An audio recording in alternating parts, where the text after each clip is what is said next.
one up there to bless the work of the ones down here, and not to let Satan intrude an inch or a quarter, as I humbly call our insurance committee to order. First up, Mr. Rogers. Approval of renewal of workers' compensation. Thank you very much, Mr. Chairman. And I'm glad to be with all of you tonight. And the work comp, I have two things, of course, as you know, to go over. The first one, hopefully, is the easiest, and it's in board docs, but you should have a hard copy in front of you with workers' compensation at the bottom. And on page 2 of this, basically you'll see at the renewal pricing, it is virtually unchanged from last year. And that's in spite of us increasing our payrolls 5.5% over the most recent audit. And also our experience modifier went up 6.8% because, as you know, we have a 3-year picture of loss history. Some years are more profitable than others. As some rotate on and off, it makes a difference with the experience modifier. And then there are other characteristics related to it that are beyond our control because this is a national comparison of your peers. And what this means is this 0.63, it means we're outperforming nationally our peers by 37% in not having work comp claims. So I think that is something that really needs to be noted. I think from the frontline workers to department heads, principals, directors, our senior administrative team, as well as this board, we continue to do well. And of course, we're always focused on money, but most of all, we don't want our people hurt. So we are outperforming our peers. LUBA basically ate both of these items that should have increased our premium. If we would have applied these new payrolls to last year's rates and this new experience modifier, you can see our premium would be significantly more than $100,000 higher than it is, but they're very pleased with the performance of Bossier Parish School Board. They consider us to be a good partner, and they know we have buy-in. So my recommendation, after questions are entertained, would be to accept LUBA's offer for a 1-year renewal effective March 7th. Like this, Mr. Rogers has been with us for a number of years since I've been here. He has always given us strong, solid recommendations. He's been just wonderful. Presentations very professional and all of that. We appreciate you very much, what you've done for us over the years to keep the prices down. And when you have no choice, you have to do it. But anyway, you heard the recommendations. Are there any questions? Or do I hear a motion? Mr. Chairman, if there are no questions, I would make the motion that we accept the recommendation of Mr. Rogers and approve the renewal of the workers' compensation insurance under the terms and conditions set forth in Mr. Rogers' presentation. Mr. Butler makes a motion. Thank you. Do I hear a second? Second. Second by Mr. Bertrand. All in favor? Unanimously passed. Item 2, request of approval for excess property insurance, presented by Mr. Doug Rogers again. Thank you, sir. Thank you, Mr. Chairman.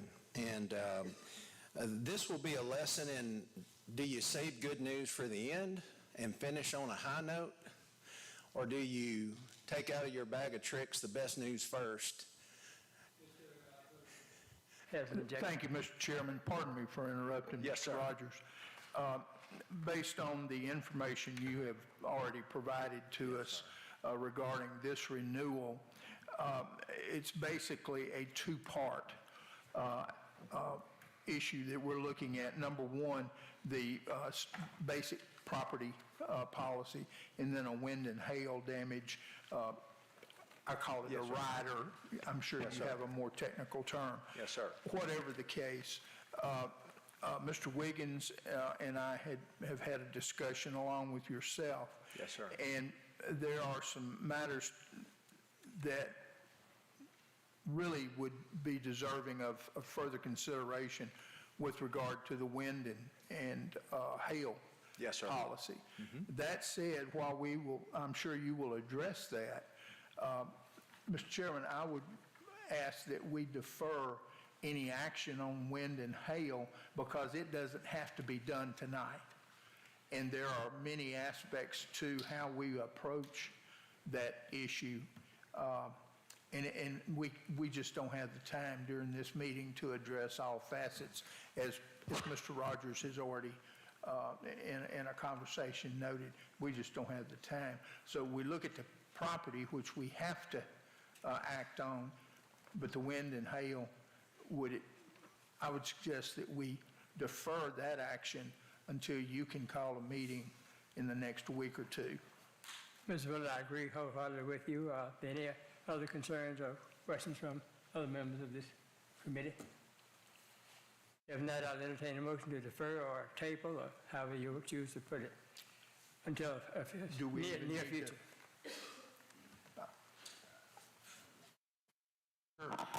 Mr. Rogers, is there any time constraints? It looks like this renewal is March 1 to March 1, and I know our next meeting is not till March the 2nd. So from a time frame of the renewal, is there anything that we need to be aware of before we table that? That's a very good question, and I'm quite comfortable with what Mr. Bullard is recommending because currently the board is self-insured for this particular item anyway.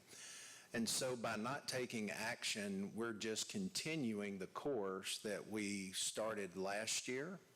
And so we have, in anticipation of wanting to discuss this more, asked the insurers involved in that particular product to extend the quote long enough so that the board can consider it at its March 2nd meeting. So I see no problem with doing that.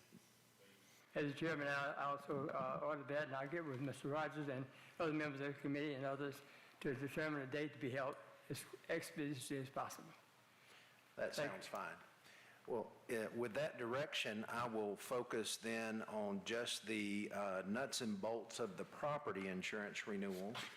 And of course, we all have either lived or read about what's happening in the insurance industry right now, particularly for large property portfolios in concentrated areas and in Gulf coastal states.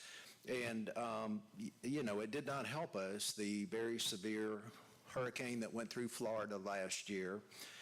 We're still struggling with recovery from the hurricane in Lake Charles. Then we had the tornado in New Orleans. And of course, if you watch the Weather Channel, you will know that Shreveport is on the Weather Channel way too often. And of course, guess what plays in property insurance underwriting offices? The Weather Channel. And so the convective events that we're having that seem to be such as thunderstorms, straight line winds, other things, it has just really hit reinsurers hard. And very briefly, just to remind you, reinsurance is just the insurance that insurance companies buy to try to share the risk. And usually, unless you have very severe loss years, they do not suffer many losses that go to that extreme level. And for successive years now, the reinsurance market, which is kind of the capstone of property insurance, has been killed. And as a result, there are some who thought it was a great business move to sell reinsurance. They have decided against that, and it has rippled down into the market. So that just means there are fewer insurers out there who are eager to write this kind of coverage. Of course, it translates to increased rates, less of an appetite, and even in some cases, we came across this today. As the board will remember, we have blanket values by location, which means for each location where there's a scheduled limit, that whole amount is available for any one loss. And what some of the insurers are wanting to do at these upper levels are to convert from that to go to a single limit for every single building, which sounds easy enough if you're thinking about your homeowners, but when it's a very large schedule with a whole lot of different buildings of different construction types, different roofs, it would be a nightmare. And so what we're doing is the same thing that we had to do back in the late 1990s when we had a very severe property market. rather than continuing to buy the full limit of $451 million worth of coverage. At the time, way back in the 90s, believe it or not, $100 million was enough. I would not feel comfortable with that today, but what I'm suggesting is that we buy a flat limit of $300 million, primarily because it's difficult to imagine how we could have more losses than that for an event that would actually be insured. The biggest exposure is war, and of course, war is excluded on property insurance policies, for instance. So that's what I'm suggesting to you today, and the whole $300 million limit would still apply to every single property, okay, as it goes around. To my knowledge, the state of Louisiana still only buys $500 million for all of its buildings, believe it or not, okay? That pays off in most years. When Katrina hit, it was terrible. But it's a very responsible limit to buy, and it kind of cuts out the foolishness. There are some sharks in the water right now in this market where they are taking advantage of pricing and terms at those high limits, which are very unlikely to ever have a loss. And they're wanting to charge the same premiums that for those much lower in the food chain that are more likely to suffer a loss are getting paid. And that's why at some point we have to balance how much money do we have to spend on insurance. I could spend all of your money on insurance and we could never have risk. But of course, that's not the mandate I'm given. So this still has the 1% wind and hail deductible. If you read my email, you know that the maximum exposure that we would have would be $4.5 million. You also know that, of course, the board saved right at $400,000 last year by not buying that coverage. If we were to, well, this will be a discussion for later, but if we were to buy it, it'd be another $400,000. And of course, even if you buy that kind of coverage, you still have $1 million deductible. So it would only be the worst of the worst of the worst claims, which we know can occur. There is risk. We know they can occur. But over the long haul, as we discussed and as I discussed in my email, I feel comfortable with us going to the next meeting to discuss it in greater depth and just continue the same course we started last year. The premium is up, as you saw. About 6.9% of it is based on increased insurance values, and the balance of it is really just pure rate increase. And just as a quick reminder, we had to involve a whole bunch of insurers to put that $300 million limit together. That starts on page 3 of your proposal and goes on to page 4. And as you would guess, every single one of these insurers is going to have a minimum premium for getting involved, which is why at some point continuing to build up just gets too expensive. The good news for us is our current insurer, who has paid us all, our total claim that's ongoing is over $13.5 million at this point. RSUI has already paid us all but $2.4 million of that, so we're pretty far down the road. And they stepped up this year, and they are giving us a full $25 million in our property layer. And they did that even when Swiss Re backed out. And Swiss Re is a very large reinsurer. Their appetite has changed. And so I guess I want to tell you that in spite of this being news that you're not eager to hear, and that I'm certainly not eager to deliver, this insurance company could have run, or they could have said, tough luck this year, go place the rest of the coverage elsewhere, which would have cost us more money. And they continue to be a good partner. The last information I will share with you is I do not anticipate early settlement of that property claim. We're so far down the road that I think they just want to let it go ahead and finish out. We have 2 substantial locations that will, of course, this building that we're in and Airline High School still has some work to do, but that continues to move forward well. So with that, I will be quiet, try to entertain your questions, and we'll attempt to keep my responses as brief as possible. Mr. Bertrand. just for clarification purposes, the flat limit, 300 million, is that kind of the same as a CSL combined single? It includes BPP and contents, and all of that is included, not just the building? Yes, sir. Think of it as an average, an aggregate limit available for any one occurrence. And it would include we have some other things, for instance, that are insured, such as these really large light standards at football fields and our buildings and the things within the building. So it would apply to all of that. But the important point I want you to remember is that's 300 million per occurrence. So if we have 3 claims next year, the insurers are at risk 300 million every single time.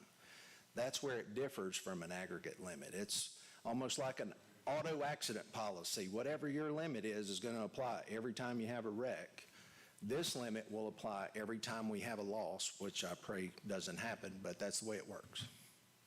Good question. Ms. Bass? Thank you, Mr. Wiggins. Building codes adjustments, should you have that?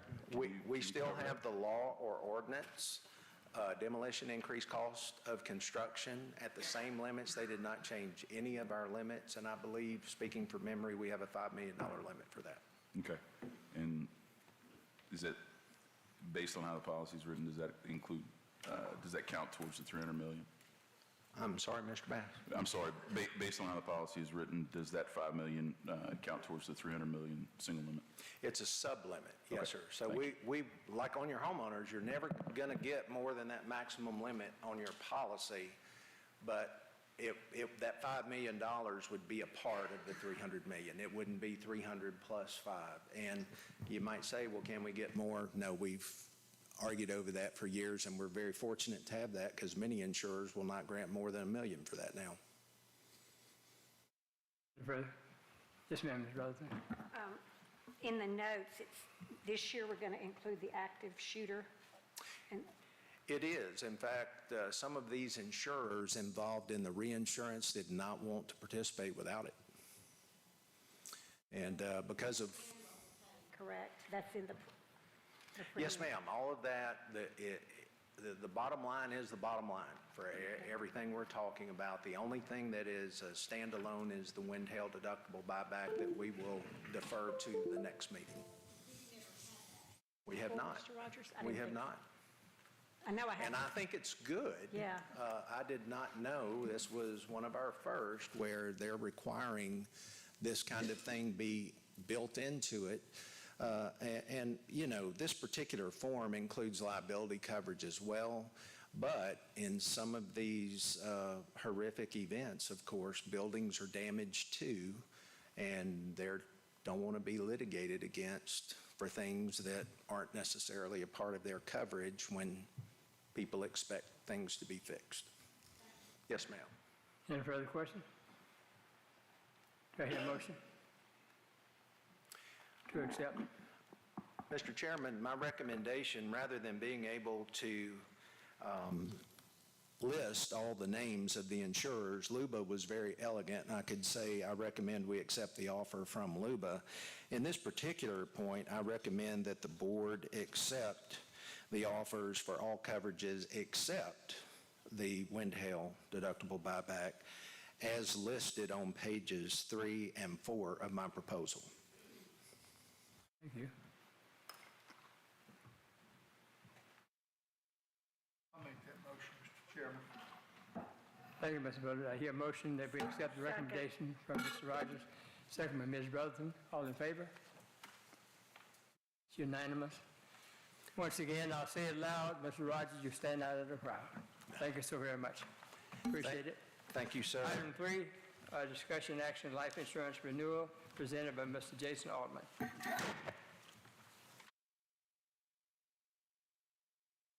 Thank you, Mr. Chairman. Today's presentation is on the group life insurance, which includes group basic life, accidental death and dismemberment, and supplemental life. The program has been in force with Symetra since March of 2014. At that point, it had taken over from the prior coverage, which was Reliance Standard, and it was, they were asking for a 53% increase. Going to Symetra was only a 9.62% increase. But the active employees have available to them $10,000 worth of basic group and accidental death and dismemberment. They can cover their dependents, spouse and children for $5,000 for $2.25 a month. Currently, employee pays $424 for the $10,000 worth of life. The retirees have $5,000 worth of life insurance, and they've been paying $2.95 a month. In addition to that, active employees can buy up to 5 times salary, up to $300,000 with guarantee issue on the life insurance program on the supplemental life. The maximum they can buy is $500,000 if they can prove medical evidence. They can buy up to $100,000 on their spouse and $10,000 on their children through the voluntary life. It's some very reasonable rates, and we'll go over those in a minute. Currently, the group supplemental life and the group life insurance programs provides over $385 million of coverage to the employees and their dependents, which is a pretty impressive number today when we look at it as far as what the life insurance companies provide. Symetra's been the life insurance carrier since March of 2014 with no increase in premium or change in benefits. Again, the prior carrier wanted a 53% increase at that time. They gave us an initial, in 2014, they gave us an initial 3-year rate guarantee, and it's been enforced. They've just kept offering it, no increase, until this year. On page 4, we've got the claims experience. The group basic life has never really been profitable for the insurance company. In the end, what we have is a great volume of retiree claims over time, many times 40, 50 claims per year at $5,000 per claim. It's a claim waiting to happen, unfortunately, at some point in the future if they're on the coverage. But the insurance companies were able to make money in the early years on the supplemental. So they were able to hold the rates down based on that. And you can see in 2014 it had a 90% loss ratio. In 2015 it was 63%, 2016 74%, 2017 72%. But since in 2018 they've lost more money than they've been paid. So over the string of 9 years, they've got a 115% loss ratio. They've actually paid out $6.7 million, but they're incurred $6.9. So there's $200,000, basically $200,000 of claims out there that have incurred that have not been paid yet for whatever reason. And that was at the end of December. So over the time, between the Bossier Parish School Board and the employees that paid in $6,020,250 and claims incurred of $6,908,600. That's the gist of why they're asking for the increase. We did go out and request bids from 10 other carriers on top of this. Symetra offered a renewal with a 2-year rate guarantee. Sun Life has a competitive offer. Standard Life made an offer, but it's not competitive. Reliance Standard made an offer, but not competitive. Voya made an offer, but not competitive. MetLife, Mutual of Omaha, Unum, Kansas City Life, and Principal all declined as not competitive with the renewal.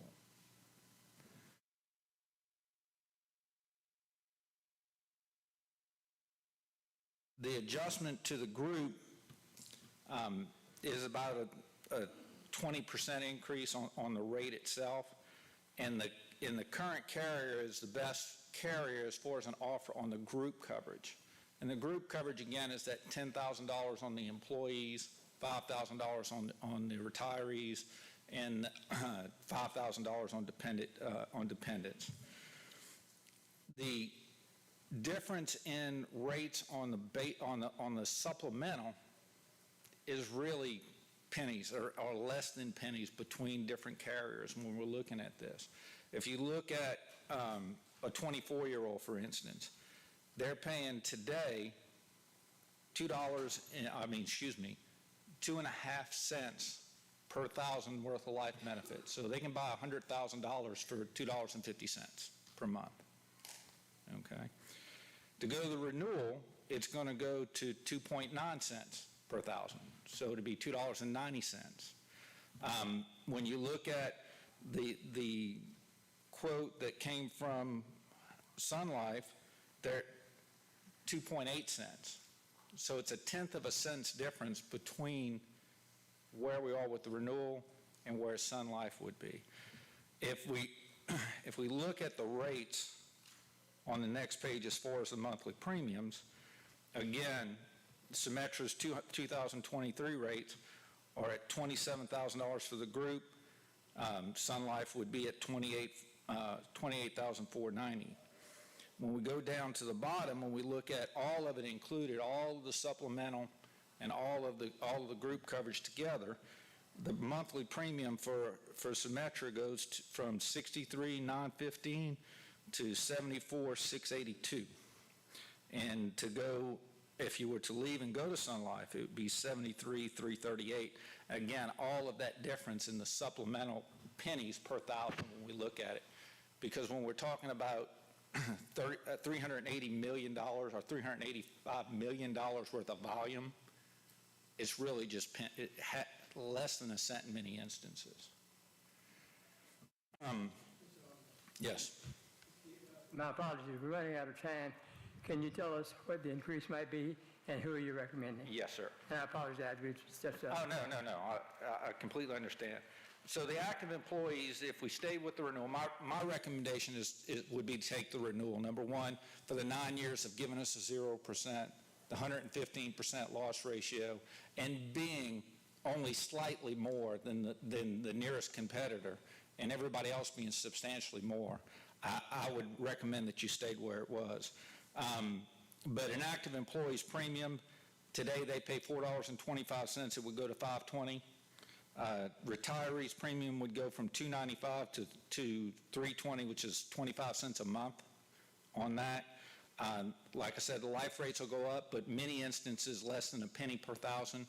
If we look at it from somebody that is under age 45, it's less than a penny per thousand. Somebody under 55 is less than 2 cents per thousand, and somebody that's under 69 is less than 10 cents.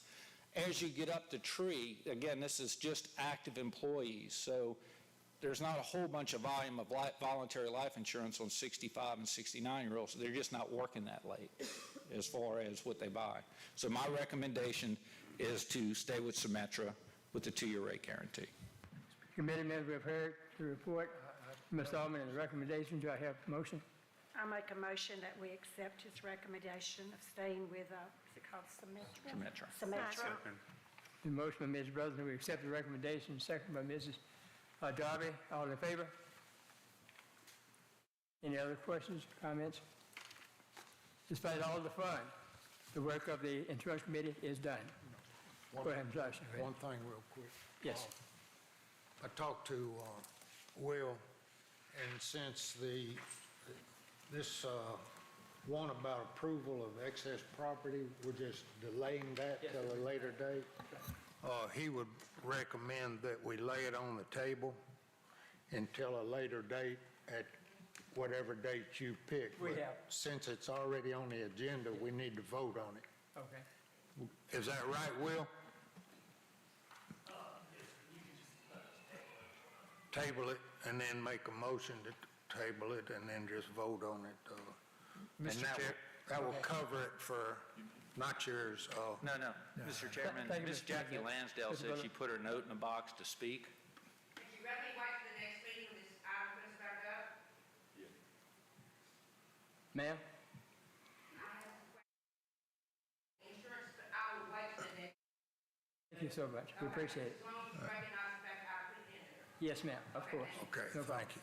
Mr. Chairman, I make the motion that we table consideration of the wind and hail damage buyback for a later date selected by yourself for a special meeting or whatever of the committee.